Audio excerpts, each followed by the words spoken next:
Histoire du soir, bonsoir. Bienvenue dans ce 10e jour du calendrier de l'Avent vidéo. Aujourd'hui, on part avec une histoire un peu sombre, d'où la thématique de mon vêtement. C'est une personne travaillant dans les forces de l'ordre, qui bien évidemment va garder l'anonymat, qui nous l'a raconté. Alors elle l'a bien détaillé, bien écrit, donc je vais simplement vous la lire.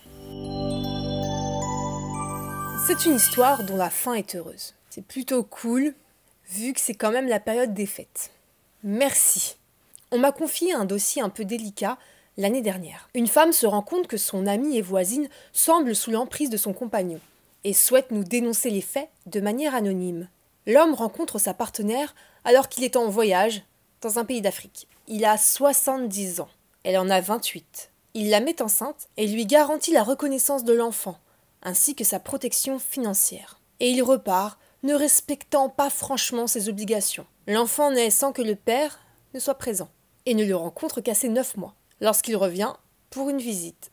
Il décide alors de ramener femme et enfant en France. À partir de ce moment, et afin que sa partenaire se retrouve dépendante de lui, il contrôle tous ses faits et gestes, ne la laisse disposer d'aucun moyen de paiement, et garde pour lui visa et carte vitale de sa partenaire et de l'enfant.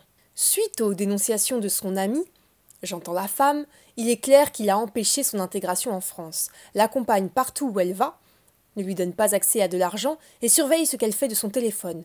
Il verrouille tout. Elle explique même qu'elle travaille ponctuellement, mais qu'il garde l'argent pour lui.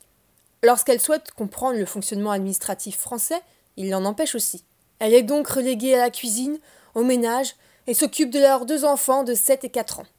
Après investigation, j'arrive à matérialiser les faits. Je ne vais pas détailler ici, mais j'ai démarché toutes les administrations, fiscales, CAF, banque, opérateurs téléphoniques, etc. Ok, bah nous aussi, les meufs, on fait ça quand on stalk nos mecs, en fait. Il y a rien de fou. Logique. Elle est victime de violences. Pas physiques, certes, mais psychologiques et financières. Oui, ça existe. À partir de cet instant, je la mets en relation avec les services sociaux afin qu'elle soit prise en charge avec ses enfants.